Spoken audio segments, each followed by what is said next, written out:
Good evening, everyone. Good evening, everyone. This is Kunal Mandhania, your faculty for CA Inter Law and CA Inter Audit, and I welcome you all to Unacademy, India's biggest and largest learning platform. I also welcome you all to my amazing super duper OTM revision series. बच्चों, this I will say is an extraordinary revision series. I should say extraordinary revision series बच्चों, जहां पे जिन student ने मेरे साथ में बच्चों इस OTM रिविजन सीरीज को कंटिन्यू किया, आई प्रॉमिस यू कि बच्चों चकदे फट्टे हो जाएंगे. यस, आई प्रॉमिस यू बच्चों चकदे फट्टे हो जाएंगे आपके ऑडिट में. बस आपको क्या करना है, मेरी बात समझो, ठीक है. नंबर वन, जो भी मैं सेशन लूंगा बच्चों नेक्स्ट डे उसके क्वेश्चन सॉल्व करूंगा. बट आपके साइड से ओहो रुको रुको रुको, गड़बड़ हो गई गड़बड़ हो गई गड़बड़ हो गई गड़बड़ हो गई. आपके साइड से आपको क्या करना है बच्चों, आपके साइड से, ठीक है, जो भी मैं सेशन लूंगा मैं आपको उसके नोट्स प्रोवाइड करूंगा. मेक श्योर कि नेक्स्ट डे आप जब वो क्वेश्चन वाले सेशन में आ रहे हो बच्चों, वो भी 7 को 10:30 बजे होंगे. यानी आज हम चैप्टर नंबर 1 रिवाइज कर रहे हैं, तो कल एवरीबॉडी हम लोग इसके क्वेश्चंस डिस्कस करने वाले हैं. उसके पहले मेक श्योर कि बच्चों सब कुछ आप लोग याद करके आ जाओ. ये लेक्चर आपको एक बार देखना है, एक बार देखो, 2 बार देखना है, 2 बार देखो. That is your call. What I want from all of you is बच्चों लर्न करके आ रहे हैं. मतलब जो मैं आपको पढ़ा रहा हूं साथ साथ बच्चों आप लोग को लर्न करना है, मेरे साथ में क्वेश्चन प्रैक्टिस करना है. एंड आई मेक श्योर कि you are going to score really good marks in audit everybody. तो मेरे साथ जितने भी बच्चे आ चुके हैं बच्चों, सभी को मेरा सलाम, सत श्री अकाल, जय श्री कृष्णा, जय श्री राम, अस्सलाम वालेकुम, प्रेज द लॉर्ड. एंड बच्चों शुरू करते हैं आज का अपना सेशन. बस इतना बता दूं कि आप लोग ये सेशन देख रहे हैं बच्चों अनअकैडमी के यूट्यूब चैनल पे. ऐसे ही कई फ्री सेशन हम लोग अनअकैडमी के लर्निंग ऐप पे भी लेते हैं. इनफैक्ट बच्चों कल का सेशन मैं लेने वाला हूं अनअकैडमी के लर्निंग ऐप पे. It is totally free app. Session में बच्चों टोटली फ्री रहेगा. बस आपको क्या करना है, ठीक है, वो सेशन ज्वाइन कर लेना है. मेरा कोड यूज करना है कुणाल कोड यूज करके बच्चों जो भी फ्री सेशन देखना है बच्चों आप लोग देख सकते हो. राइट, क्या बात है, क्या बात है. बहुत सारे बच्चे हमारे साथ में ज्वाइन हो चुके हैं बच्चों, ठीक है. लास्ट बट नॉट लीस्ट, अगर आप में से किसी स्टूडेंट ने अनअकैडमी के ओनरशिप पे जो मेरा टेलीग्राम चैनल है बच्चों ज्वाइन नहीं किया होगा तो स्क्रीनशॉट ले लेना और उसके बाद में, ठीक है, ज्वाइन कर लेना बच्चों स्कैनर के थ्रू. बिकॉज मेरा सेशन कंप्लीट होने के बाद में बच्चों में नोट्स यही प्रोवाइड करने वाला हूं. ओके, परफेक्टोस. तो जो भी हमारा ईश्वर है, भगवान है, उसका नाम लेके बच्चों शुरू करते हैं ये सेशन को. ये 45 डेज का सेशन है जो 20 सितंबर तक बच्चों कंप्लीट होगा.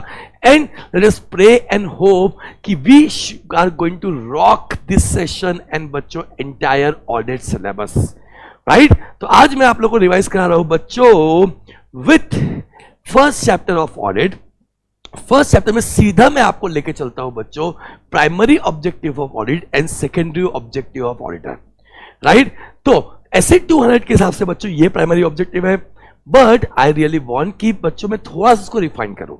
तो प्राइमरी ऑब्जेक्टिव जब भी लिखने के बाद आएंगे बच्चों क्या लिखेंगे, नंबर 1 हम परफॉर्म करेंगे ऑडिट प्रोसीजर्स. उससे क्या होगा, उससे बच्चों हमको एविडेंसेस मिलेंगे. उससे क्या होगा, ठीक है, उससे हम लोगों को बच्चों रीजनेबल एश्योरेंस मिलेगा. वापस से we will perform audit procedure. उससे क्या होगा सर, उससे हमें एविडेंसेस मिलेंगे, ऑडिट में एविडेंसेस मिलेंगे. उसके बेसिस से बच्चों हमें रीजनेबल एश्योरेंस मिलेगा और उस रीजनेबल एश्योरेंस के बेसिस बच्चों हम ओपिनियन फॉर्म करेंगे. सर ओपिनियन फॉर्म करेंगे 3 चीजों को लेके. नंबर 1, ठीक है, क्या financial statement is free from material misstatement, मतलब इसमें कोई एरर या फ्रॉड तो नहीं है, it is free from material misstatement. Number 2, क्या वो applicable financial reporting framework follow कर रहा है, मतलब जो भी फ्रेमवर्क है फाइनेंशियल रिपोर्टिंग करने के लिए, जो भी बच्चों फ्रेमवर्क है, जैसे कंपनीज के लिए हो गया बच्चों शेड्यूल 3, ठीक है, बैंकिंग के लिए हो, बैंकिंग कंपनी के लिए हो गया बच्चों बैंकिंग कंपनीज का रेगुलेशन एक्ट का भी शेड्यूल 3 चाहिए वहां पे भी. राइट, तो जो भी भाई उस पर एप्लीकेबल फाइनेंशियल रिपोर्टिंग फ्रेमवर्क है क्या वो फॉलो कर रहा है या नहीं. एंड लास्ट पॉइंट, क्या financial statement true and fair show कर रहा है कि नहीं. आई रिपीट बच्चों, हमें रिपोर्ट 3 चीजों पे करना है. नंबर 1, क्या financial statement is free from material misstatement. Number 2, क्या वो applicable financial reporting framework follow कर रहा है या नहीं. एंड नंबर 3, क्या वो true and fair view show कर रहा है या नहीं. तो रिपीट सर, ऑडिट का प्राइमरी ऑब्जेक्टिव क्या है? हमारा प्राइमरी ऑब्जेक्टिव है हमें ऑडिट प्रोसीजर परफॉर्म करना है। उससे क्या होगा सर? उससे हमें एविडेंसेस मिलेंगे। उससे क्या होगा? उससे बच्चों हमें रीजनेबल अश्योरेंस मिलेगा और उसके बेसिस पे हम ओपिनियन एक्सप्रेस करेंगे तीन चीजों को लेके। Number 1, whether financial statement shows true and fair view और not. Number 2, whether it is free from material misstatement. And number 3, whether it is as per applicable financial reporting framework. Now sir, हमारा secondary objective क्या है बच्चों? हमारा secondary objective है prevention and detection of fraud and error. ये prevention तो फालतू की बात है भाई, प्रिवेंशन तो हम नहीं करते, बट स्टिल बच्चों, ठीक है, मॉडल में लिखा है इसलिए हमने लिख दिया prevention and detection of fraud and error. Moving forward everybody to asset 200। बच्चों जब भी हम बात करते हैं बेसिक्स की तो हम बात करते हैं बच्चों एसेट 200 की, राइट? एसेट 200 बेसिकली बात करता है बच्चों दो चीजों के बारे में। Number 1, objective of audit. बच्चों ऑब्जेक्टिव ऑफ ऑडिट में एसेट 200 में जो भी लिखा हो आप सीधा अपना प्राइमरी ऑब्जेक्टिव लिख सकते हैं। जो हमने अभी ऊपर डिस्कस किया था बच्चों, वो सीधा आप प्राइमरी ऑब्जेक्टिव लिख सकते हो, कोई दिक्कत नहीं है एवरीवन।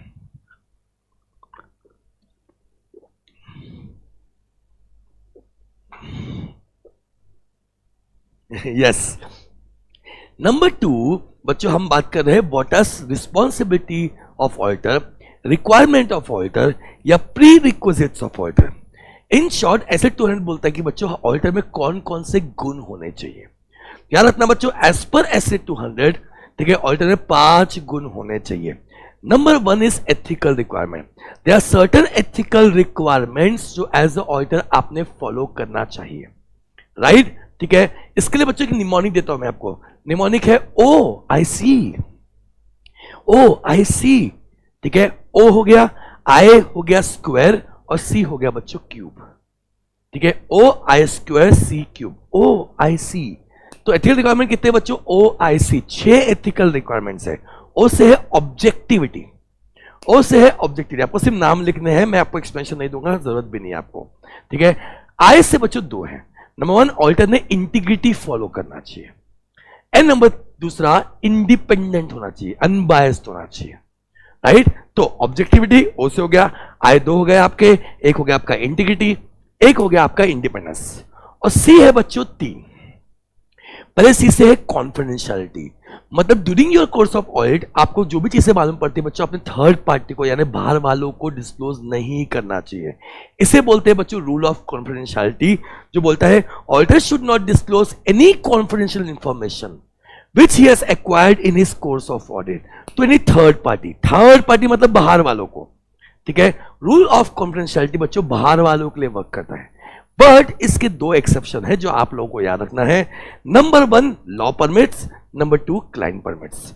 मतलब अगर लॉ परमिट करता है तो बाहर वालों को बता सकते हैं, क्लाइंट परमिट करता है तो बच्चों बाहर वालों को बता सकते हैं, ठीक है। ये 2 एक्सेप्शन है, ये आप लोगों को याद रखने हैं, राइट। फिर दूसरा है बच्चों कंपटेंस, ऑडिटर कंपटेंट होना चाहिए। एंड लास्ट पॉइंट है बच्चों केयर, उसने प्रोफेशनल केयर रखनी चाहिए, राइट। तो अगर एग्जाम में क्वेश्चन आता है what are the ethical requirements या प्रोफेशनल रिक्वायरमेंट्स फॉर ऑडिटर, बच्चों निमोनिक याद रखना ओ आई सी, आप लिख भी सकते हो, अभी आगे आपको काम आएगा, ये चार्ट के ऊपर आप लिख देना बच्चों, ठीक है। ओ आई सी, ओ आई स्क्वायर सी क्यूब, ठीक है। ओ से ऑब्जेक्टिविटी, 2 आए है, पहले आई से है इंटीग्रिटी, दूसरे आई से है बच्चों इंडिपेंडेंस, सी 3 है भाई confidentiality, competence and professional care.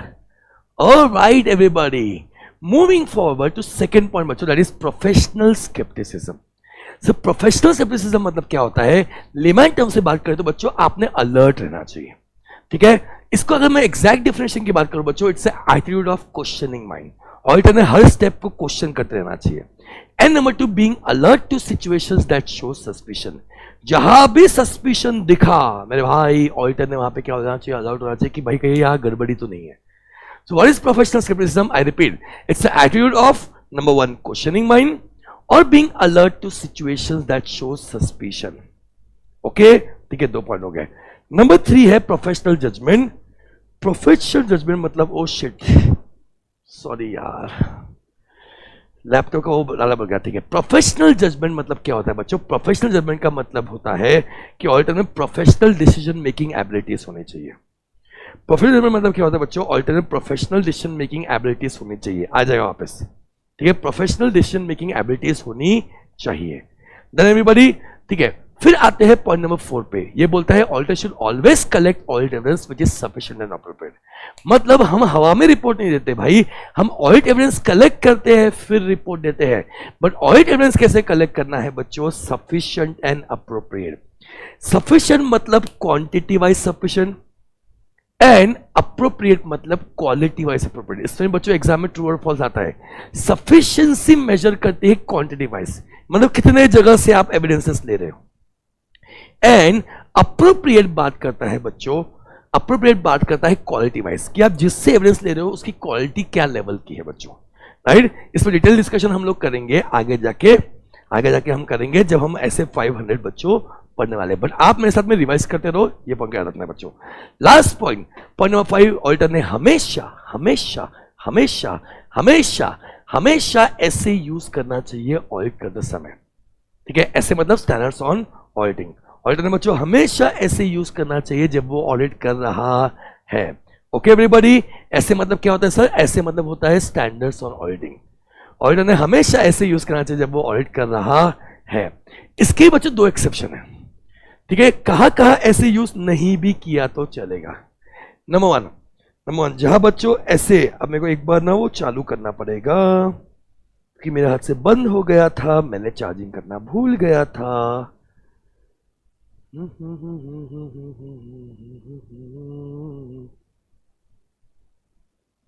तो जो जगह पे ऐसे बच्चे यूज नहीं कर चलेगा। एक जहां ऐसे ही एप्लीकेबल नहीं है भाई, ऐसे एप्लीकेबल नहीं हो जबरदस्ती ऐसे यूज करोगे क्या? नहीं भाई। एंड नंबर 2 बच्चों जहां ऐसे कंडीशनल है, सिचुएशनल है और वो कंडीशन प्रेजेंट नहीं है।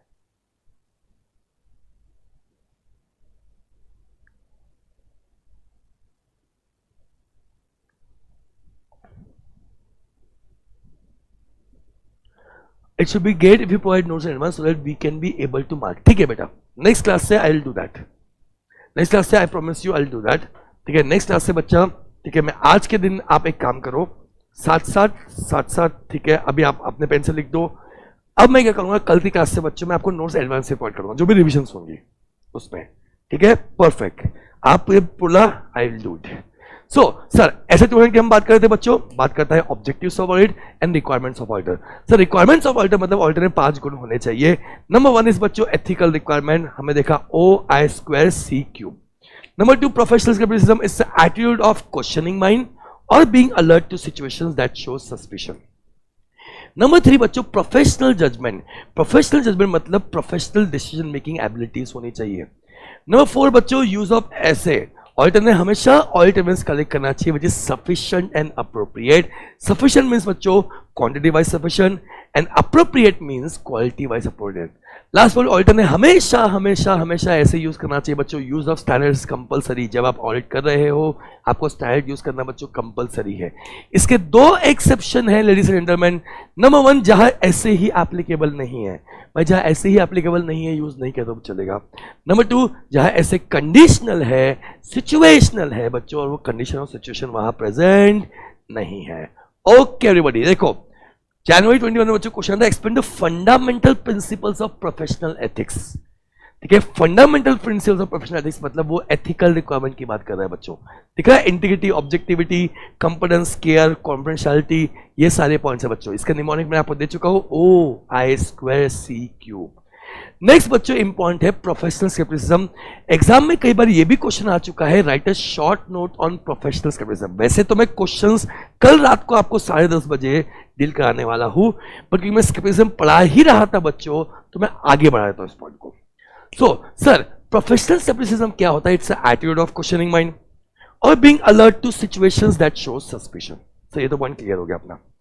अब स्केप्टिसिज्म यानी अलर्ट कहां रहना चाहिए बच्चों? नंबर 1 जहां भी आपको कॉन्ट्राडिक्टरी एविडेंस मिलते हैं, जहां भी आपको कॉन्ट्राडिक्टरी एविडेंसेस मिलते हैं बच्चों, वहां पे आपने अलर्ट हो जाना चाहिए, नंबर 1। नंबर 2 जहां भी बच्चों आपको क्या बोला मैंने, कॉन्ट्राडिक्टरी एविडेंसेस मिलते हैं, वहां पे आपने अलर्ट हो जाना चाहिए।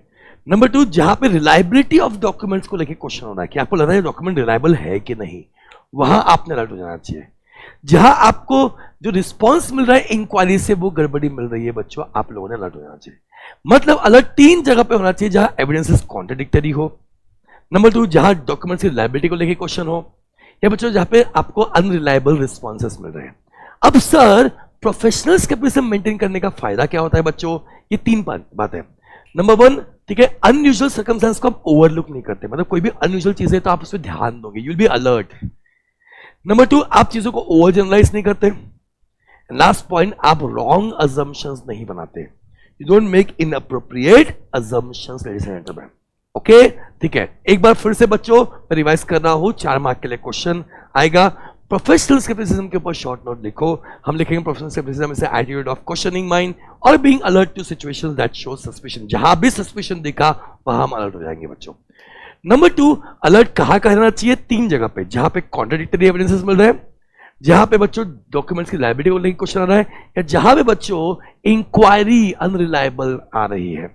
उसका फायदा क्या होता है? ये 3 आखिरी पॉइंट्स देख लेना बच्चों। नंबर 1, अनयूजुअल सर्कमस्टेंस को आप ओवरलुक नहीं करते, आप ओवर जनरलाइज नहीं करते, एंड नंबर 3, आप इनअप्रोप्रिएट अजम्पशंस यूज नहीं करते। ओके सर ये तो हमारा कंप्लीट हो गया बच्चों। नेक्स्ट आते हैं और एक बहुत इंपॉर्टेंट क्वेश्चन पे, जिसका नाम है बच्चों inherent limitations of audit. Sir concept क्या है, फंडा क्या है? भैया ऑडिट में जितना पटकना है पटक लो, जितने जगह से एविडेंस लेना है ले लो, जितने आर्टिकल्स लगाने हैं लगा लो, फिर बच्चों आपको कभी भी एब्सोल्यूट अश्योरेंस नहीं मिलेगा। In audit, you can never get absolute assurance. By max, you can get is reasonable assurance. क्यों? Because बच्चों ऑडिट के कुछ inherent limitations होते हैं। I repeat, ऑडिट के कुछ inherent limitations होते हैं बच्चों, जिससे कारण आप कितना भी चेक कर लो, कभी भी आपको absolute assurance नहीं मिलेगा। राइट? इसको याद करने के लिए बच्चों ने मस्त वाला निमोनिक लिया है, jumping from cliff in the morning. मतलब भाई लिमिटेशन सुन के हमारा इतना दिमाग खराब हुआ बच्चों कि हम जाके क्लिफ से जंप करने लगे इन the morning. Okay, but mnemonic में हम बात पे आएंगे बच्चों, पहले ये सारे पॉइंट्स को हम अच्छे से समझते हैं।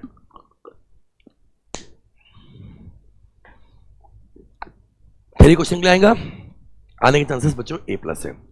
जैसे बच्चों जजमेंट बाय मैनेजमेंट क्या होता है? फाइनेंशियल स्टेटमेंट प्रिपेयर करने के बच्चों मैनेजमेंट कई जगह पे जजमेंट्स लगाता है। प्रॉब्लम क्या है? जहां पे अनसर्टेनिटी बहुत ज्यादा है, ठीक है, वहां बच्चों ऑडिटर मैनेजमेंट के सारे जजमेंट को चेक नहीं करता। मतलब एज अ ऑडिटर हम लोग क्या करते हैं, ऐसे 540 के हिसाब से मैनेजमेंट जो भी एस्टिमेट्स लगाता है, जजमेंट लगाते हैं, उसे चेक करते हैं, बट उसको लेके भी हम 100% कंक्लूजन नहीं हो सकते कि बच्चों उनके जजमेंट सही थे या नहीं, क्योंकि कई जगह पे एस्टिमेशन अनसर्टेनिटी बहुत ज्यादा है। तो ये पॉइंट पे याद रखना बच्चों कि मैनेजमेंट फाइनेंशियल स्टेटमेंट बनाने के लिए बहुत सारे जजमेंट्स लगाता है, बट वो जजमेंट एक्यूरेट है या नहीं वो प्रेडिक्ट करना इतना आसान नहीं है, क्योंकि कई जगह पे बच्चों एस्टिमेशन अनसर्टेनिटी बहुत ज्यादा होती है। पहला लिमिटेशन। नंबर 2 क्या है? Information and explanation. भाई हमको ऑडिट करते समय कई बार इंफॉर्मेशन या एक्सप्लेनेशन देना पड़ सकता है। किससे? क्लाइंट से या उसके एम्प्लॉय से। तो प्रॉब्लम क्या है? लिमिटेशन ये है बच्चों, इसकी क्या गारंटी है कि वो सही बोल रहे हैं? दे में कंसील सम फैक्ट और गिव यू रॉन्ग इन्फॉर्मेशन। क्या उखाड़ लोगे? अगर उन्होंने गलत इन्फॉर्मेशन दिया आपको मालूम कैसे पड़ेगा बच्चों? This is inherent limitation number 2 कि ऑडिट करते समय हमें कई बार इन्फॉर्मेशन या एक्सप्लेनेशन लेनी पड़ती है क्लाइंट या उसके एम्प्लॉय से, but they may conceal some fact और give you wrong information. Okay, next point है बच्चों fraud. See as a auditor आप ऑडिटर से ये तो एक्सपेक्ट कर सकते हो कि बच्चों एरर्स को ढूंढ के निकाले, बट आप ऑडिटर से ये एक्सपेक्ट नहीं कर सकते कि भाई तू फ्रॉड को ढूंढ के निकाल। Because what is fraud? Fraud involves sophisticated and organised scheme. It बच्चों सोफिस्टिकेटेड एंड ऑर्गेनाइज्ड स्कीम, ठीक है, क्योंकि जिसने फ्रॉड किया है बच्चों उसको छुपाने के लिए उसने हर मुनासिब कोशिश भी की होगी। Therefore, you cannot expect auditor to unearth every fraud. अब हर फ्रॉड को ढूंढ के निकालेगा बच्चों, वो आप एक्सपेक्ट नहीं कर सकते।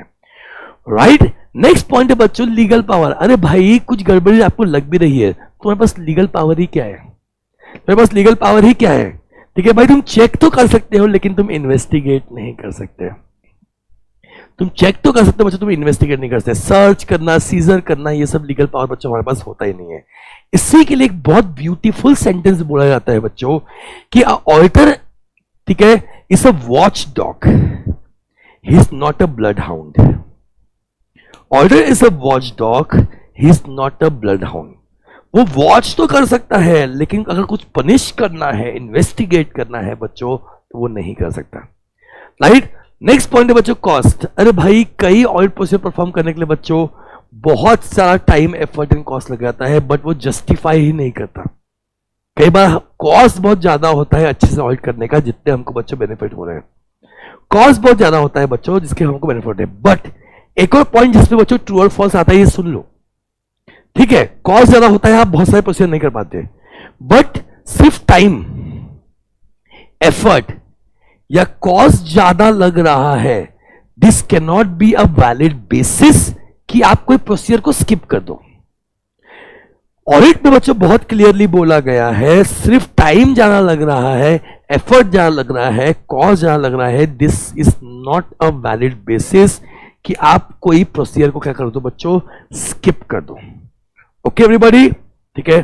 फिर कुछ और भी मैटर्स होते हैं बच्चों जहां पे गलतियां होने के चांसेस हमारी बढ़ जाती है। जैसे बच्चों फर्स्ट पॉइंट है फ्रॉड इन्वॉल्विंग सीनियर मैनेजमेंट। जहां सीनियर मैनेजमेंट इन्वॉल्व होता है बच्चों, वहां पे गलतियां ढूंढना आसान नहीं होता। Number 2, related party transactions. भाई रिलेटेड पार्टी ट्रांजैक्शंस आते हैं, आपकी होल्डिंग सब्सिडरी, आपके पहचान वाले लोग से आप ट्रांजैक्शन करते हैं बच्चों, तो आप कुछ भी छुपा सकते हो। ठीक है, ढूंढना इतना आसान नहीं होता।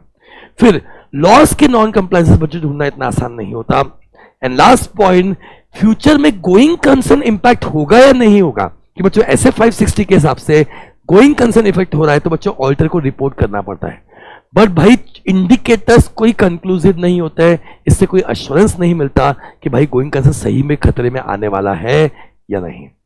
राइट, तो दिस इज द निमोनिक बच्चों। एग्जाम में थ्योरी क्वेश्चन आ सकता है, मैं फिर से रिपीट करता हूं, आप ऑडिट में कभी भी एब्सोल्यूट अश्योरेंस नहीं ले सकते, 100% सेटिस्फैक्शन नहीं ले सकते बच्चों। बाय मैक्स आप रीजनेबल अश्योरेंस ले सकते हो because of inherent limitations of audit. Sir कितने हैं निमोनिक आपके सामने बच्चों? Jumping from cliff in the morning. First point है जे से है judgement by management.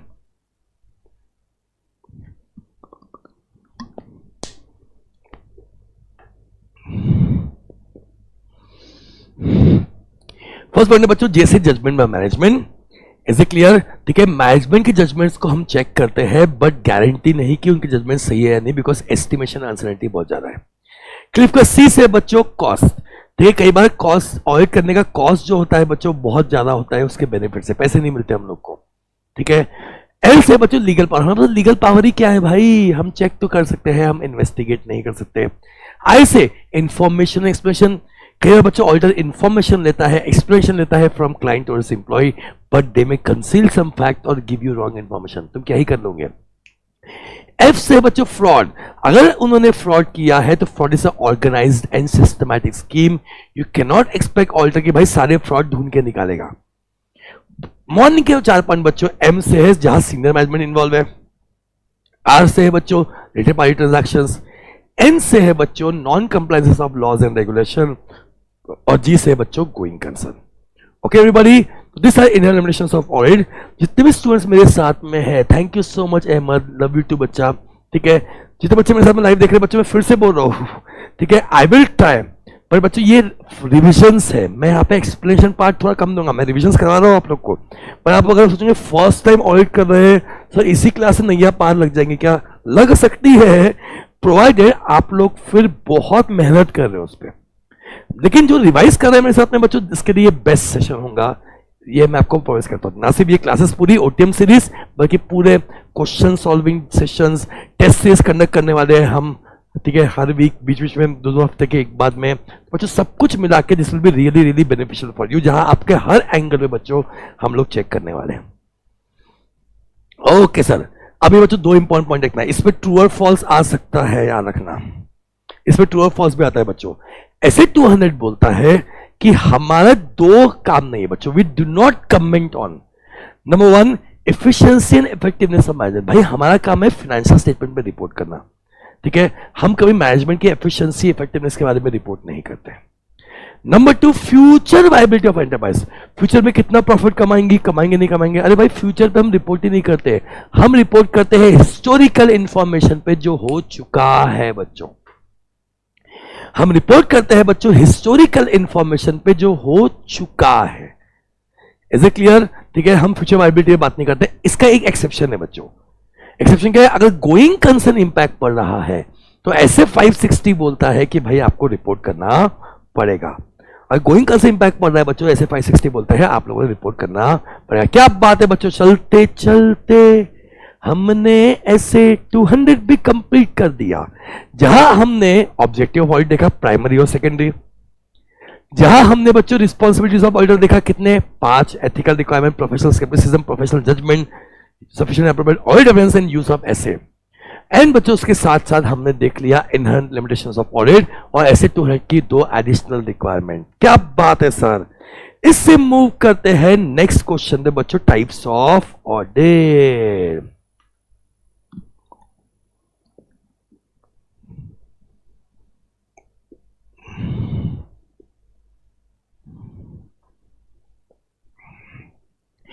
Types of audit की बात करो बच्चों, तो जो क्लासिफिकेशन आपकी बुक्स में दिया हुआ है, ये 2 क्लासिफिकेशन दिया है बच्चों। Number 1 is statutory audit and 1 is non statutory audit. बच्चों याद रखना, स्टैट्यूटरी ऑडिट, स्टैट्यूट का मतलब होता है बच्चों लॉ। तो या तो आप स्टैट्यूटरी ऑडिट बोलो या आप बोलो ऑडिट रिक्वायर्ड अंडर लॉ, दोनों बच्चों one and the same thing है। या तो आप स्टैट्यूटरी ऑडिट बोलो या आप बोलो audit required by law, it is one and the same thing बच्चों, ठीक है। एंड बाकी है ये वॉलंटरी ऑडिट, इसमें भी एग्जाम में क्वेश्चन आता है, आप लोग को याद रखना है, ठीक है। तो what are types of statutory audit बच्चों, निमोनिक में बाद में दूंगा। फर्स्ट पॉइंट है audit required under GST law, जिसे हम बोलते हैं GST audit. Audit required under GST law मतलब उससे बोलते हैं बच्चों हम जीएसटी ऑडिट। तो ए से है audit required under GST audit, B से है भाई बैंकिंग कंपनी का ऑडिट, जिसे हम बोलते हैं बैंक ऑडिट, जो आपके सिलेबस में भी है बच्चों।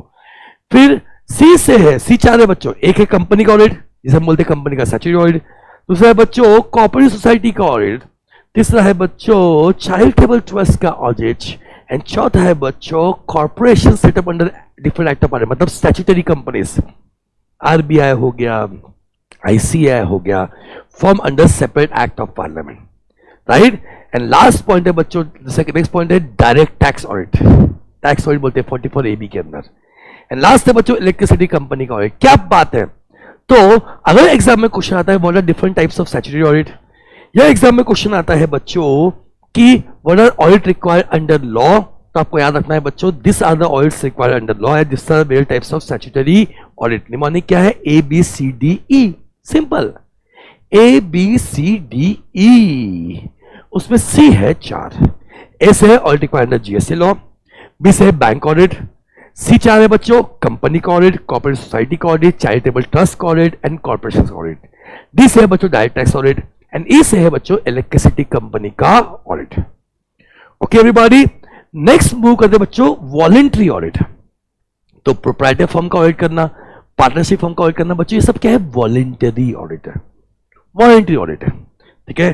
सो वॉलंटरी ऑडिट करना बच्चों कंपलसरी नहीं है, बट एग्जाम में ये क्वेश्चन आता है कि what are advantage of audit, खासकर जो लोग बच्चे वॉलंटरी ऑडिट करा रहे हैं उनको क्या क्या एडवांटेज होते हैं ऑडिट करने के। यस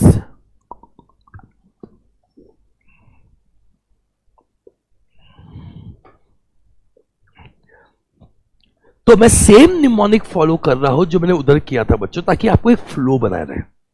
तो वहां पे ABCDE था, यहां पे बच्चों ABCDE आई भी कर दिया, रेगुलर बच्चों मैंने इसमें एक ही पॉइंट और भी ऐड कर दिया था। चलो ठीक है, फायदा क्या है, फर्स्ट फायदा बच्चों एडवांटेज ऑफ सजेशन। भाई ऑडिट करा रहे किससे, सीए से, वो आपका financial statement, internal control system, ये सब मैनेज करने के लिए बच्चों कई सारे सजेशंस दे सकता है, आपको उसका सजेशन का एडवांटेज मिल जाता है। आपका अकाउंटिंग सिस्टम, आपका इंटरनल कंट्रोल सिस्टम, आपका फाइनेंशियल सिस्टम और बेटर हो जाएगा बच्चों। बी से क्या है भाई, आपके बुक्स अप्रूव रहते हैं, जो भी गलतियां है, गलतियां ऑडिटर झूठ के बच्चों ठीक कर देता है। तो ऑब्वियस सी बात है आपके बुक्स करेंगे बच्चों, बुक्स आप करेंगे अप टू डेट। फिर बैंक से लोन लेने के लिए भी तो काम आएगा, जब भी बैंक में लोन लेने जाते हैं वो क्या बोलते हैं, ऑडिटेड फाइनेंशियल स्टेटमेंट लेके आओ।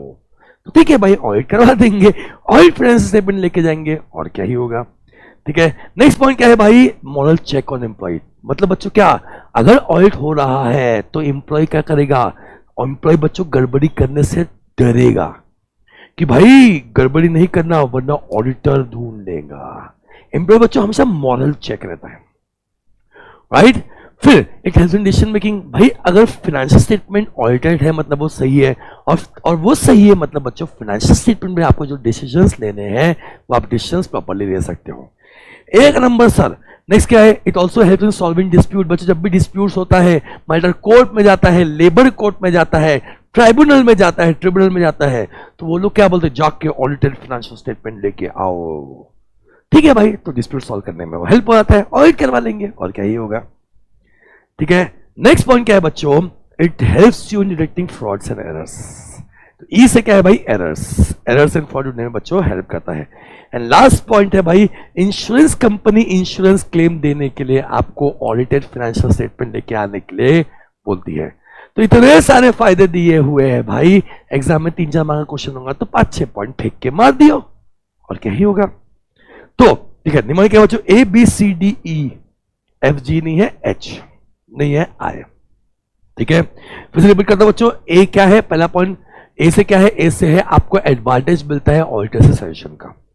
बी 2 है, पहले बी से है आपकी बुक्स अप टू डेट रहती है, दूसरे बी से बच्चों की बैंक आपको लोन देने के लिए, आपको लोन मिलने के लिए काम आता है। फिर सी से है भाई एम्प्लॉय से मॉरल चेक रहता है। ठीक है, फिर डी कितने, 2 है, नंबर 1 डिसीजन मेकिंग करने में हेल्प करता है, नंबर 2 डिस्प्यूट सॉल्व करने में हेल्प करता है, ई से भाई एरर से फॉल्ट डिटेक्ट करने में हेल्प करता है, और आई से भाई इंश्योरेंस क्लेम लेने में बच्चों हेल्प करता है। क्या बात है सर, ये भी अपन का हो गया सर।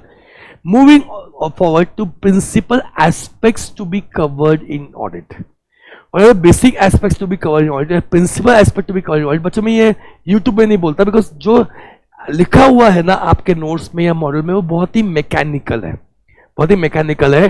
कल जब मैं आपके क्वेश्चन डिस्कशन करूंगा ना, क्वेश्चन डिस्कशन करूंगा बच्चों, मुझे ये पॉइंट बोलना है, मैं आपको उसको ऐसे तरीके से बताऊंगा कि आगे जाके भी आपको बहुत सारी चीजें आसान हो जाएंगी।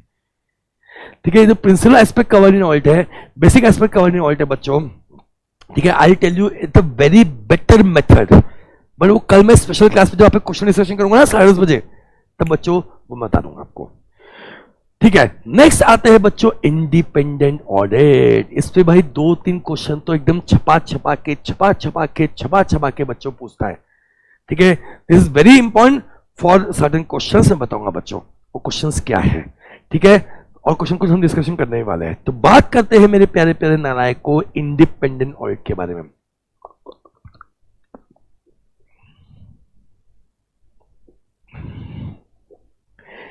Okay, done. So first point है बच्चों मीनिंग। एक ऑडिटर इंडिपेंडेंट कब होता है बच्चों, when judgement of auditor, when judgement of auditor, उसका जजमेंट है बच्चों, is not subordinate to wishes of another person who has engaged him और in his own self interest. मतलब क्या बच्चों, जब हम हमारे हिसाब से जजमेंट फॉर्म कर सकते हैं, हमारे हिसाब से ओपिनियन फॉर्म कर सकते हैं, किसी और के हिसाब से हम जजमेंट या ओपिनियन फॉर्म नहीं कर रहे।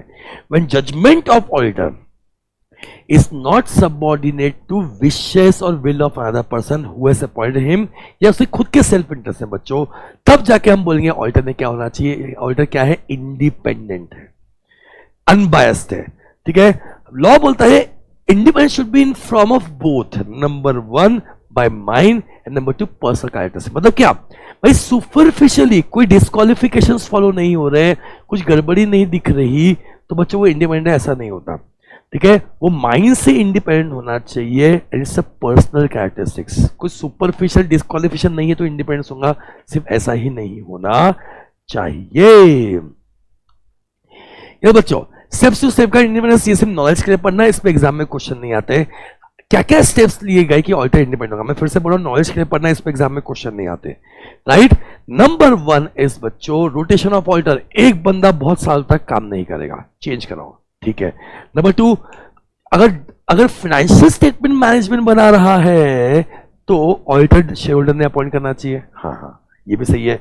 नंबर 2, डिस्क्वालिफिकेशन ला दिया हमने सी एक्ट के अंदर और 141 सेक्शन 3 के अंदर, बिग फाइबर रोप। नंबर 4 बच्चों ceiling limit, maximum limit set कर दी कि इसके ऊपर आप ऑडिट नहीं करोगे, ताकि अच्छे से आपने काम करना चाहिए। नंबर 5 बच्चों आपको पावर दे दिया कि आप रिपोर्ट को मॉडिफाई या क्वालिफाई भी बच्चों कर सकते हो। नेक्स्ट क्वेश्चन आता है व्हाई इंडिपेंडेंस। इंडिपेंडेंस क्यों मेंटेन होना चाहिए बच्चों, is it clear? Why independence? Independence क्यों मेंटेन होना चाहिए बच्चों? ठीक है, ताकि ठीक है आपके ओपिनियन की क्रेडिबिलिटी रहे, आपके ओपिनियन की बच्चों क्रेडिबिलिटी रहे, आपकी opinion should be accepted and respected by all. Hello hello hello everyone. Sir please मुझे ऐसे 560 के नोट्स चाहिए, वो आपके टेलीग्राम चैनल अपलोड नहीं है सर, प्लीज अपलोड कर देना। अंशिका मैं अलग से कोई अपलोड नहीं करने वाला हूँ, अब मैं जो फ्लो में अपलोड करूंगा मैं करूंगा। ठीक है, मैं फ्री नोट्स दे रहा हूँ, बट प्लीज ऐसे पर्सनल डिमांड्स मत करो कि सर ये नोट्स देना ये नोट्स देना। भाई मैं दिन में 9 घंटे क्लास लेता हूँ, ठीक है, मैं कमिटमेंट कुछ नहीं दूंगा। आगे वो चैप्टर नंबर 3 आने वाला है, उस समय ऐसे 560 भी आएगा बेटा, उस समय आप ठीक है वो नोट्स ले लेना बच्चा। ओके, मैं नोट्स आपको सारे दूंगा, ये प्रॉमिस करता हूँ, जिस दिन क्लास होंगी उसी दिन दूंगा, ये भी प्रॉमिस करता हूँ। ठीक है, बट वो फ्लो के साथ चलेगा, मैं अलग से किसी को नोट्स सर्व नहीं करूंगा बेटा। ओके चलो, जपनाम बेटा। नाउ द ओनली क्वेश्चन जो अभी तक में बच्चों आ सकता है वो है advantages. I will strongly recommend all the students कि भाई एडवांटेजेस ऑफ इंडिपेंडेंट ऑडिट याद कर लेना सभी लोग, कि भाई ऑडिट के एडवांटेजेस क्या होते हैं आपको याद करने बच्चों। निमोनिक दे दूं, 2 घर वाले 4 बाहर वाले, 2 घर वाले 4 बाहर वाले। किसको फायदा मिलेगा भाई? फायदा मिलेगा 2 घर वालों को बच्चों और 4 बाहर वालों को। ओके एवरीबॉडी, ठीक है, 2 घर वालों को 4 बाहर वालों को। घर वाले कौन कौन है भाई? नंबर 1 मैनेजमेंट और ओनर है, उन्हें डिसीजन मेकिंग करने में बेटर हेल्प मिलेंगी, ठीक है, और उन्हें प्रॉफिटेबिलिटी इवैल्यूएट करने में और बेटर हेल्प मिलेंगी। तो in they can more exactly evaluate profitability performance of the company, they can do better decision making. Sir employees को फायदा क्या है? एक तो भाई उनके बोनस से कैलकुलेशन और एक्यूरेट हो जाएंगे, एंड नंबर 2 बच्चों एम्प्लॉय से मॉरल चेक रहता है कि भाई ऑडिटर इंडिपेंडेंट है, ईमानदार है, भाई पैसे नहीं खाता, घूस नहीं खाता, हम लोग फ्रॉड करेंगे तो हम पकड़े जाएंगे। एम्प्लॉय से बच्चों मॉरल चेक होता है। बाहर वाले कौन है बच्चों? क्रेडिटर है। क्रेडिटर को मतलब क्या है? क्रेडिटर को 2 चीजें मतलब है। नंबर 1 इसे लोन देना है कि नहीं, मतलब उसका क्रेडिट वर्दीनेस चेक करना बच्चों। नंबर 2 लोन दिया है तो पैसा रिकवर होगा या नहीं, दैट इज बच्चों recoverability of dues. Okay everybody, ठीक है। नेक्स्ट क्या है? नेक्स्ट क्या है बच्चों? नेक्स्ट है गवर्नमेंट। गवर्नमेंट किससे मतलब है? टैक्स से मतलब है, उनकी टैक्स कैलकुलेशन और एग्जैक्ट हो जाती है। ऑडिटर ईमानदार है तो फाइनेंशियल स्टेटमेंट सही है, अगर बच्चों फाइनेंशियल स्टेटमेंट सही है तो ऑब्वियसली बात है टैक्स कैलकुलेशन और बेटर हो जाएगी, राइट। तीसरा फायदा किसको है भाई? तीसरा फायदा है इन्वेस्टर को बेटर डिसीजन मेकिंग करने के लिए। लास्ट फायदा है बच्चों आर्बिट्रेटर को डिस्प्यूट सॉल्व करने के लिए। तो आई रिपीट, 2 घर वाले 4 बाहर वाले। घर वाले कौन है? Number 1 management. क्या फायदा है? बेटर डिसीजन मेकिंग करने में हेल्प करेंगी, बेटर इवैल्यूएशन ऑफ प्रॉफिटेबिलिटी में हेल्प करेंगे।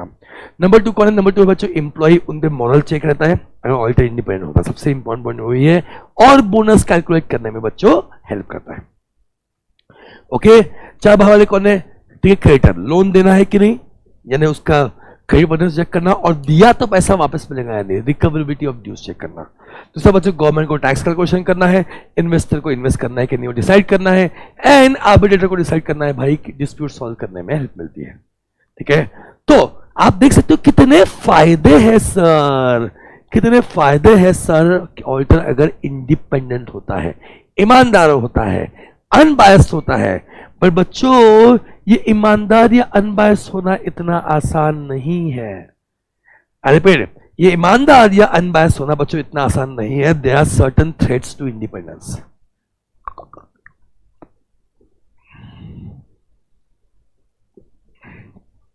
ये बच्चों इतना आसान नहीं है। There are certain threats to independence. Sir कौन कौन से थ्रेट्स है इंडिपेंडेंस के लिए? तो बच्चों ठीक है, 5 थ्रेट्स है टू इंडिपेंडेंस। मैं सारे स्टूडेंट्स को बोलूंगा ये थ्रेट्स के नाम, इसके एक्सप्लेनेशन, इसके एग्जाम्पल सब अच्छे से याद कर लेना। इसमें ट्रू और फॉल्स एमसीक्यू आने के चांसेस बहुत ज्यादा है बच्चों। तो what are the threats to independence? Mnemonic बहुत सिंपल है भाई, थ्रेट्स को दूर करने के लिए साफी पिलाओ। जैसे बच्चों बचपन में जब मैं नया नया जवान हुआ था तो आप भी नए जवान हुए होंगे कभी ना कभी, अभी आप हो रहे होंगे। तो जब हमें पिंपल्स निकलते थे तो एक दवाई आती थी, वो आज भी आती है वैसे, साफी, ठीक है, आयुर्वेदिक दवाई थी। मम्मी बोलती थी बेटा इसको पीने से ना ठीक है पिंपल्स के खतरे दूर हो जाते हैं। तो पिंपल्स के खतरे, थ्रेट्स टू इंडिपेंडेंस, ठीक है, निमोनिक क्या है? साफी। दिस आर द बच्चों 5 थ्रेड्स टू इंडिपेंडेंस। आपकी जवानी फूट रही है? अच्छा,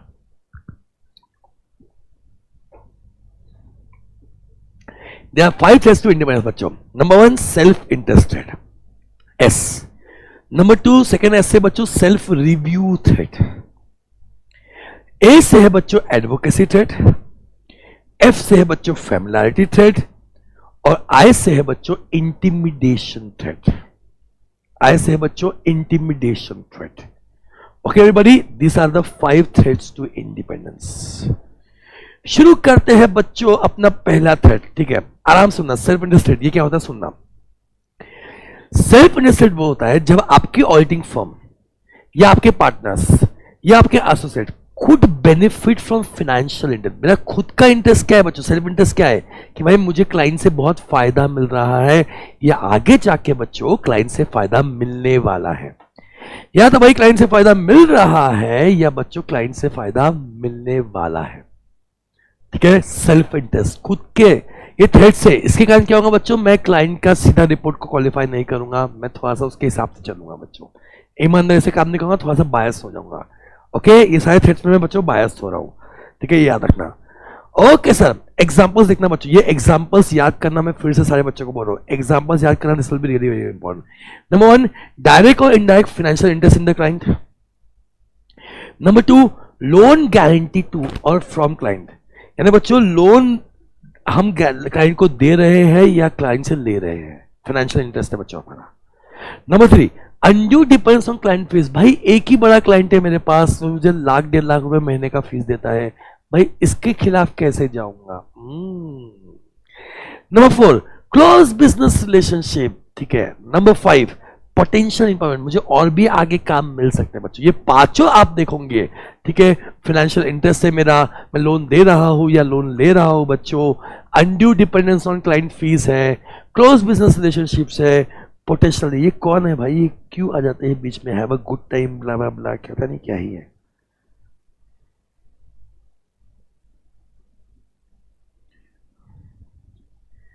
नहीं चाहिए भाई, हम सीए स्टूडेंट हैं, हमको और कुछ नहीं चाहिए। गुड टाइम, हमको पढ़ाई करना है भाई। ओके, स्पैम से आते हैं। नेक्स्ट बच्चों सेल्फ रिव्यू थ्रेड। पॉइंट समझो, रिव्यू थ्रेड को दिमाग लगाना बच्चों। मेरा काम का ही मैं मुझे रिव्यू होने वाला है, मैं अल्टीमेटली मेरे काम को ही रिव्यू कर रहा हूं।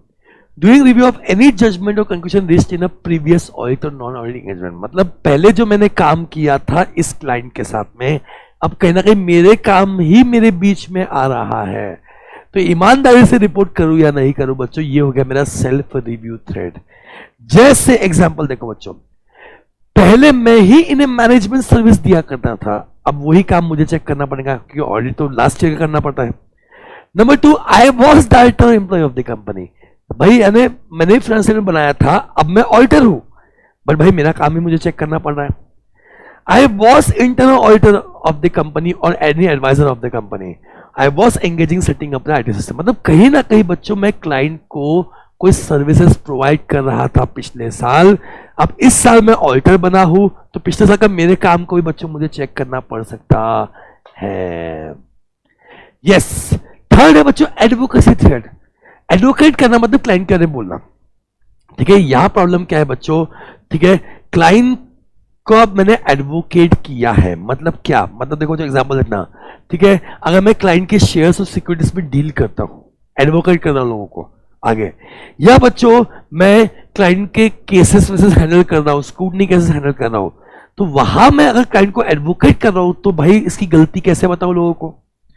नंबर 2 इस बच्चों फेमिलियरिटी थ्रेड। फेमिलियरिटी थ्रेड मतलब क्या होता है? भाई मेरा क्लोज रिलेशनशिप है, I am being too sympathetic. ये वर्ड पे ध्यान रखना बच्चों, पहचान के लोग हैं यार, तो मेरी सिंपैथी बहुत ज्यादा है, I am being too sympathetic.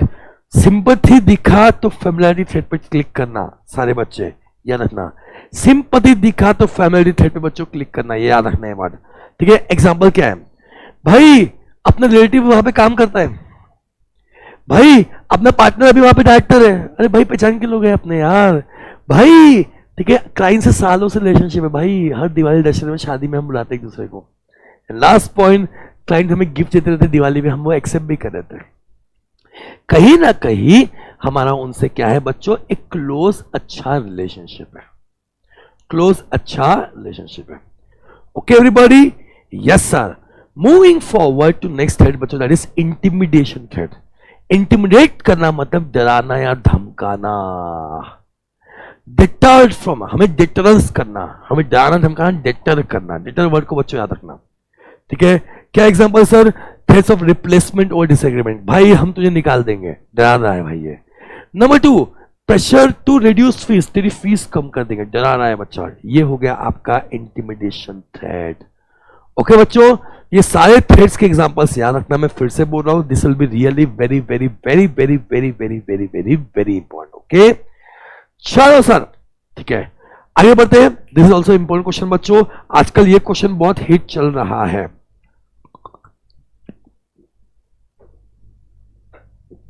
ये थ्रेड से बच्चों सेफगार्ड कैसे करें, बचाए कैसे।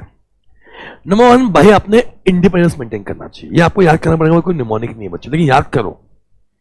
नंबर 2, आपने फंडामेंटल प्रिंसिपल्स फॉलो करने चाहिए, कौन से, OIC, याद आया। नंबर 3, ठीक है, आपने सारे थ्रेड्स को कंसिडर करना चाहिए, एक्सेप्ट करने के पहले वो, ठीक है। नेक्स्ट, थ्रेड को एलिमिनेट करने की कोशिश करो और नेसेसरी सेफगार्ड लाने की कोशिश करो। ये जनरल बातें बोली हुई बच्चों, 5 बातें बोली हुई है। आपने इंडिपेंडेंस मेंटेन करना चाहिए, ठीक है भाई। एथिकल रिक्वायरमेंट फुलफिल करना चाहिए, ओके भाई, ठीक है। ऑडिट एक्सेप्ट करने के पहले सारे थ्रेड्स को आपने कंसिडर करना चाहिए और उसे एलिमिनेट करने की कोशिश करो या अवॉइड करने की कोशिश करो। That's it, simple simple. बीच में एक जो विराम मैं ले रहा हूं वो देख लो सभी लोग, ठीक है। एक जो विराम देख रहा हूं बच्चों, देख लो सभी लोग, ठीक है। वो ये है कि अगर आपको ये प्यारे से नोट्स, इतने मस्त चार्ट वाले और इतने बढ़िया वाले नोट्स चाहिए कवरेज वाले बच्चों, तो मेरे टेलीग्राम चैनल को जाके ज्वाइन करना। यहाँ आपको मैं सारे नोट्स भी पोस्ट करूंगा, नंबर 1। एंड नंबर 2, और एक खास बात यह है बच्चों कि यहाँ पे मैं जो भी सेशंस लेने वाला हूं वो ही बच्चों में पोस्ट करूंगा। Okay everybody, perfect.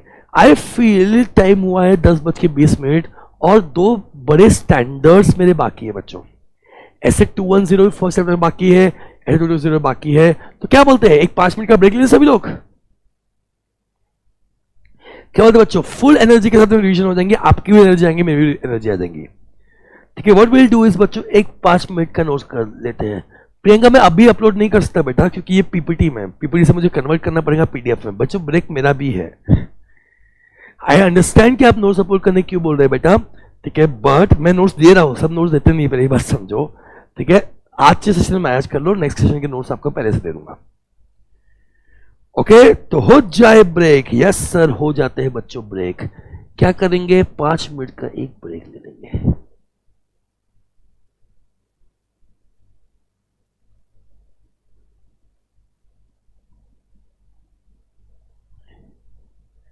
रिज्यूम कब करना है भाई, रिज्यूम करना है, रिज्यूम करेंगे बच्चों 11:30 PM। चलो रिलैक्स सर, क्लास कब तक चलेंगे, कुछ नहीं बच्चा, इसके बाद आधा घंटा और चलेंगे, 12 बजे तक पढ़ेंगे, लेकिन फर्स्ट चैप्टर पूरा रिवाइज करा दूंगा। फर्स्ट चैप्टर बच्चों 7 से 8 मार्क के लिए एग्जाम में आता है, मस्ती मत करियो।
Okay, everyone, we are back. We are back, everyone.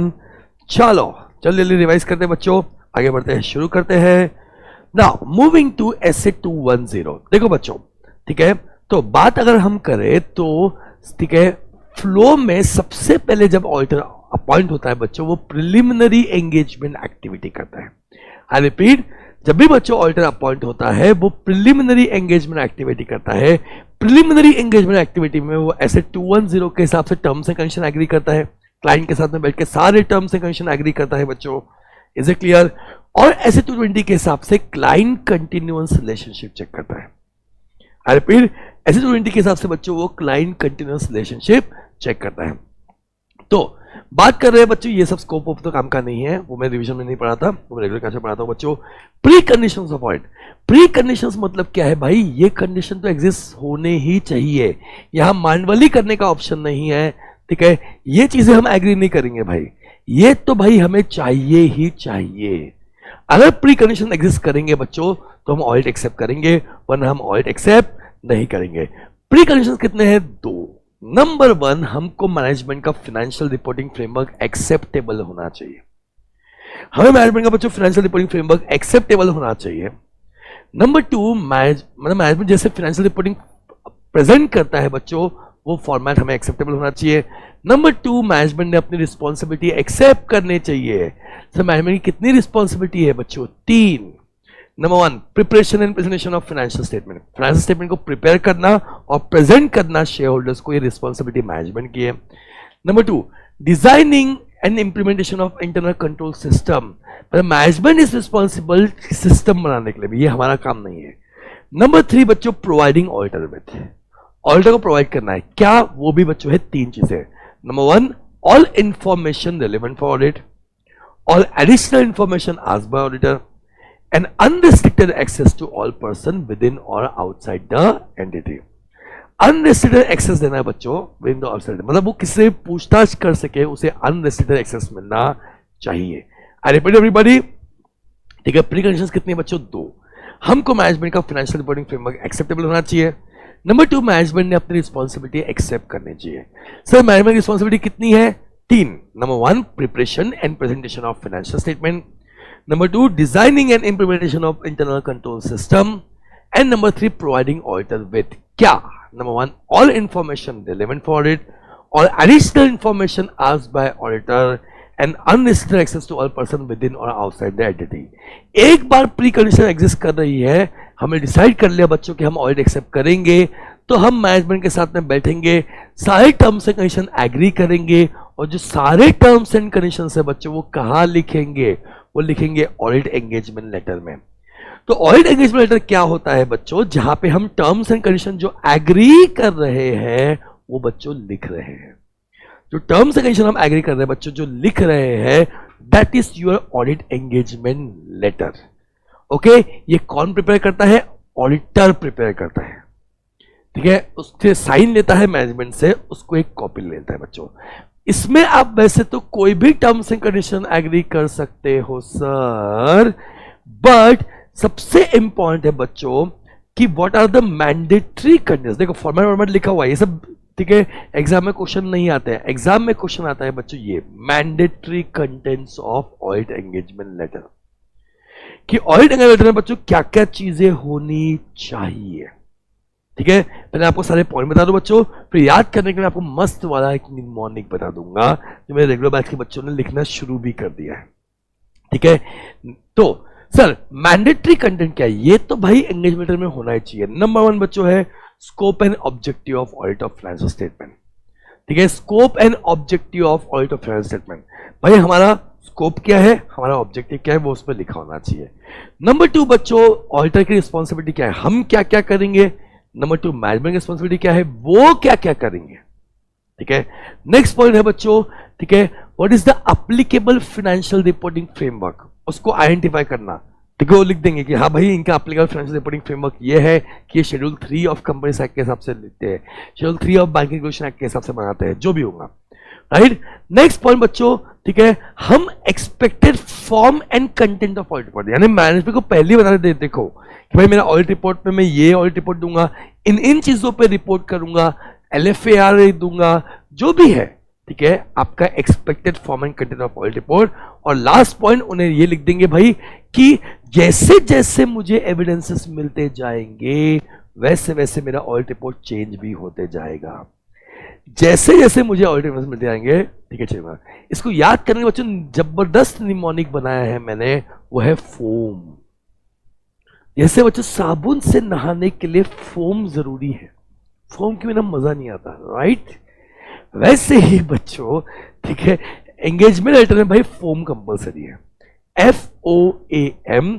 और बच्चों क्या रिपीटेड है, ठीक है, इसमें क्या रिपीटेड है, सभी लोग फोम में एक लेटर रिपीट हुआ है, ठीक है, वो क्या जल्दी से बताना बच्चों, ठीक है। I am good, how are you, IAS officer भाई, संतोष सर, सोपी मसाज, कैसे बातें कर रहे बच्चे, ठीक है। तो F से है मेरे नालायक को, F से है, ठीक है, क्या, form and content of audit report. O से है objective and scope of audit. A से है ऑडिटर्स रिस्पॉन्सिबिलिटी। M से है मैनेजमेंट रिस्पॉन्सिबिलिटी, ठीक है, ये 4 हो गए बच्चों। ओके, सोपी मसाज, बच्चे नालायक है हमारे, ठीक है। ये सब भाई जनरल बातें हैं, नहीं पढ़ा तो चलेगा बच्चों, नहीं पढ़ा तो चलेगा, ठीक है। आगे बढ़ते हैं, नेक्स्ट है इंपॉर्टेंट पॉइंट, नेक्स्ट है नोट, क्या लिखा हुआ है, normal terms of engagement recorded in written agreement, however if law और regulation is prescribe in sufficient details. हाँ बच्चों, इस पे ना ट्रू और फॉल्स आ चुका है एग्जाम में कि भाई वैसे तो आप ऑडिट एंगेजमेंट लेटर राइटिंग में लिखते हो, बट अगर कोई लॉ में सब कुछ दिया हुआ है पहले से कि आपको ये करना है, ये करना है, ये करना है, ये करना है, तो ऐसे केस में आपको लॉ फॉलो किया तो काम चल जाएगा, आपको अलग से एंगेजमेंट लेटर बनाने की जरूरत नहीं है, आपको अलग से एंगेजमेंट लेटर बनाने की बच्चों जरूरत नहीं है। ओके एवरीबॉडी, यस सर, परफेक्टोस। अब आते हैं बच्चों ऐसे 210 को डिसीजंस पे, इस पे भी एग्जाम में क्वेश्चन आता है, mind you everybody, mind the you. Okay sir, ठीक है। नेक्स्ट सर, व्हाट इफ, ये सारे बहुत इंपॉर्टेंट बच्चों, व्हाट इफ मैनेजमेंट या TCW जी ने आप पे लिमिटेशन लगाया, ठीक है, प्रायर टू एक्सेप्टिंग ऑडिट कि तुम ये नहीं कर सकते, ये नहीं कर सकते, ये नहीं कर सकते, ठीक है। तो ऐसे 210 क्या बोलता है, बोलता है कि भाई अगर लिमिटेशन इतने हैं कि हमें पता है कि भाई आगे जाके हम डिस्क्लेमर ही देने वाले हैं, तुमने बोल दिया ये नहीं कर सकते, वो नहीं कर सकते, वो नहीं कर सकते, अगर भाई डिस्क्लेमर इतने ज्यादा है कि हमें पता है भाई आगे जाके, हमें पता है भाई कि हम ऑडिट रिपोर्ट में डिस्क्लेमर देने वाले हैं, तो भाई अभी से आपने ऑडिट एक्सेप्ट नहीं करना चाहिए। अगर आप पे इतने लिमिटेशन लगा दिए गए हो कि आपको पता है कि भाई आगे जाके आप ऑडिट एक्सेप्ट नहीं करने वाले हो, तो ऐसे केस में बच्चों आप लोगों ने क्या करना चाहिए, आप लोगों ने एक्सेप्ट करना ही नहीं चाहिए। सेकेंड बहुत इंपॉर्टेंट, इंटरेस्टिंग है, during your course of audit अगर मैनेजमेंट ने बच्चों आपको कोई टर्म्स एंड कंडीशन चेंज करने बोला, I repeat, during your course of audit अगर बच्चों मैनेजमेंट ने आपको कोई टर्म्स एंड कंडीशन चेंज करने बोला, तो चेक करो कि क्या वो भाई जस्टिफाइड है कि नहीं, जस्टिफाइड है, रिजल्ट कुछ भी हो, जस्टिफाइड है कि नहीं। अगर जस्टिफाइड है तो बच्चों चेंज कर देंगे, और चेंज किया ना, टर्म्स एंड कंडीशन चेंज किया ना बच्चों, तो आपको नया एंगेजमेंट लेटर इश्यू करना पड़ेगा। अगर जस्टिफाइड नहीं है तो हम मना कर देंगे। अब मना के 2 बातें होंगी, या तो मैनेजमेंट सपोर्ट करेगा या सपोर्ट नहीं करेगा। अगर सपोर्ट किया तो बल्ले बल्ले शाबाश शाबाश, अगर बच्चों से मैनेजमेंट ने सपोर्ट नहीं किया, हमने मना किया और मैनेजमेंट ने सपोर्ट नहीं किया बच्चों, तो ऐसे 210 बोलता है क्या, विड्रॉ, विड्रॉ कर दो, विड्रॉ कर दो। विड्रॉ कर दो मतलब क्या करो, विड्रॉ करो मतलब छोड़ दो भाई, छोड़ दो, रिजाइन कर दो बच्चों। एंड रिजाइन कर जब भी आप करते हैं, हम कम्युनिकेट करते हैं विद रियल ओनर्स कि हमने भाई रिजाइन क्यों किया। ओके एवरीबॉडी, मैं फिर से रिपीट कर रहा हूं, during our course of audit management ने बोला हमें टर्म्स एंड कंडीशन चेंज करने के लिए, तो चेक करो कि भाई क्या वो जस्टिफाइड है या नहीं, क्या वो चेंज जस्टिफाइड है या नहीं। 2 बातें होगी, आंसर होगा या तो यस या तो ना। जस्टिफाइड है तो भाई चेंज कर देंगे और नया एंगेजमेंट लेटर इशू कर देंगे, अगर जस्टिफाइड नहीं है तो मना कर देंगे। अब 2 ही बात होगी, या तो मैनेजमेंट सपोर्ट करेगा या मैनेजमेंट सपोर्ट नहीं करेगा। अगर मैनेजमेंट ने सपोर्ट कर दिया तो ठीक है भाई, चेंज नहीं करेंगे। अगर मैनेजमेंट ने बच्चों सपोर्ट नहीं किया, मतलब भाई मना कर रहा है, हमको सपोर्ट नहीं कर रहा बच्चों, ऐसे 210 बोलता है क्या कर दो, विद्रोह कर दो, विड्रॉ कर दो, झुकेगा नहीं, यस विड्रॉ कर दो बच्चों, और नया एंगेजमेंट लेटर क्या कर दो, इश्यू कर दो। ओके लास्ट पॉइंट बच्चों, रिकरिंग ऑडिट। अब से बहुत अच्छा क्वेश्चन पूछा जाता है। क्वेश्चन पूछता है कि सर आजकल ऑडिटर ना 5 साल के लिए अपॉइंट होता है, तो क्या हर साल आपको नया एंगेजमेंट लेटर देना पड़ेगा? क्या हर साल आपको नया एंगेजमेंट लेटर देना पड़ेगा?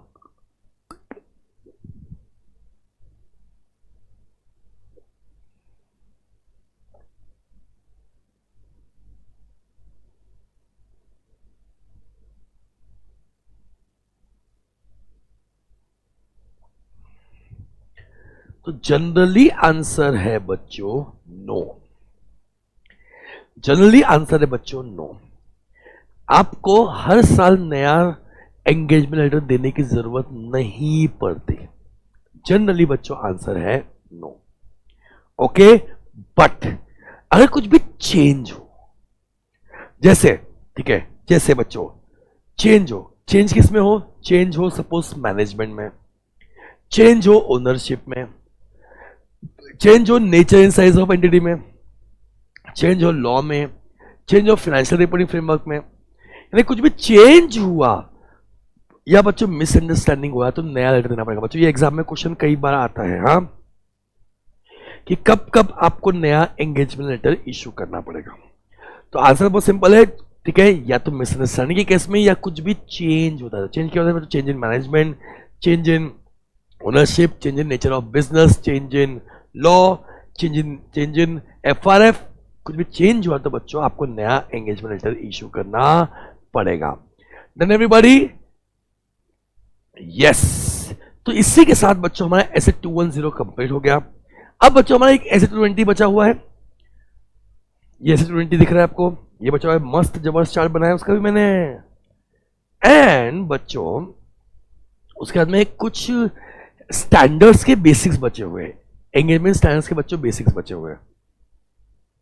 Is it clear? देखो ये बेसिक्स हो गए स्टैंडर्ड के, फिर आपका चैप्टर कंप्लीट हो जाएगा। Is it clear? But I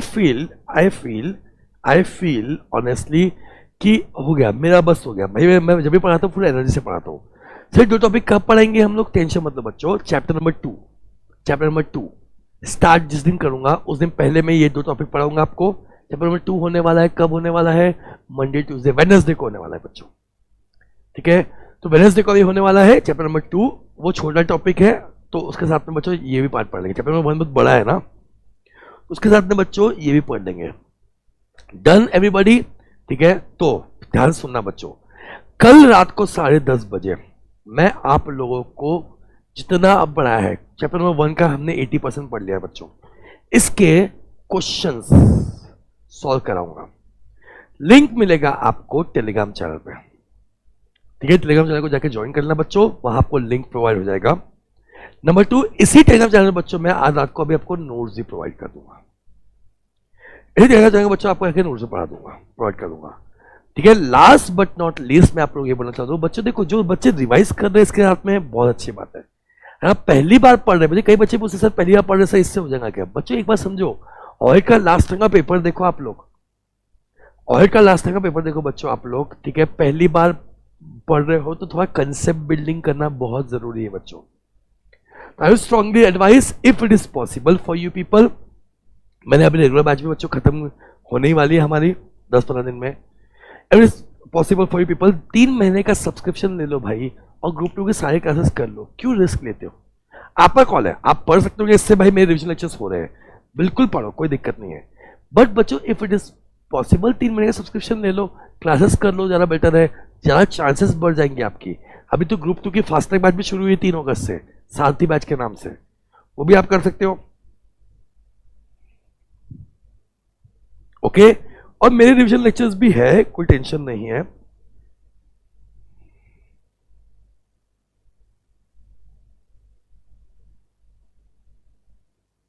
Jain ये फर्स्ट लेक्चर है, हाँ मैं गूगल शीट का एक लिंक देने वाला हूँ, ठीक है। संडे को प्रिपेयर करता हूँ मैं, आपको दे दूंगा मोस्ट ऑफली गूगल शीट का एक लिंक दे दूंगा जिसमें सारे लेक्चर्स और उसके सारे नोट्स वो सब प्रोवाइड रहेंगे, वो मैं देने वाला हूँ बेटा पक्का।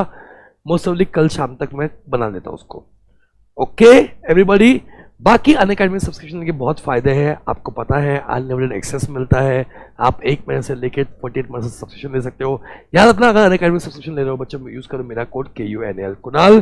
प्लीज बच्चों अगर आपको सही में रिविजन इफेक्टिव लगा हो, इस वीडियो को लाइक करना मत भूलना, ठीक है, प्लीज वीडियो को लाइक करना मत भूलना। और जहां भी कोड की जरूरत पड़े, चाहे कोई फ्री सेशन देखने के लिए अनअकैडमी पे, कोई फ्री सेशन देखने हो, किसी का भी, मेरा भी, किसी का भी, या अनअकैडमी में सब्सक्रिप्शन लेना हो, ना सिर्फ CA में बच्चों, आपको आपके भाई बहन दोस्त यार को कोई भी सब्सक्रिप्शन लेना हो, मेरा कोड यूज करें बच्चों, इससे ज्यादा डिस्काउंट नहीं मिलेगा। 10% हमेशा मिलेगा, और कोई ऑफर रन हो रहा है तो बच्चों मैक्सिमम पॉसिबल डिस्काउंट मिल जाएगा। ओके एवरीबॉडी, तो आई होप आज का सेशन बच्चों अच्छा रहा हो, आपको मजा आया हो। बहुत सारी चीजें बच्चों हमने 1 से सवा घंटे में रिवाइज कर दी। ओके, तो कंसेप्ट बचे हुए हैं वो चैप्टर नंबर 2 के साथ में हम कर लेंगे। बट बच्चों मंडे को मैं कराने वाला हूं चैप्टर नंबर 11, यानी कल मैं रात को इसके क्वेश्चन प्रैक्टिस कराने वाला हूं, और बच्चों मंडे को मैं कराने वाला हूं चैप्टर नंबर 11, पूरा ऑडिट रिपोर्ट 1 दिन में। ओके यस, तो मेरे साथ बने रहो बच्चों, ठीक है, मुझे सपोर्ट करते रहो, लाइक करते रहो, कमेंट करते रहो, ताकि मैं भी आपको सपोर्ट करते रहूं। ऐसे ही बहुत सारे वीडियोस आपके लिए लेके आते रहूं। OTM सीरीज बच्चों शुरू किया है तो आखिर तक कंटिन्यू करना, आई प्रॉमिस यू। कल का सेशन में आपको समझ जाएगा बच्चों कितना बेनिफिट मिलते हैं क्वेश्चन सॉल्व करने के। क्वेश्चन भी सॉल्व करेंगे, टेस्ट सीरीज भी करेंगे, सब कुछ करेंगे, बस मेरे साथ में जुड़े रहो बच्चों। Okay bye everybody, love you all. मेरे जितने बच्चे हैं, all you all, take care, God bless you. I can see all your comments, really means a lot. Thank you so much. Yes, all different बच्चों ऐसे 7 के series देखेंगे। All you, love you all. Take care, best faculty. Thank you so much. God bless you. Bye bye Muskan. Good night. Take care. Good night. All you. Oh. Bye बच्चों. God bless you. Take care. Love you. All you all. Bye bye. Thank you Jayant.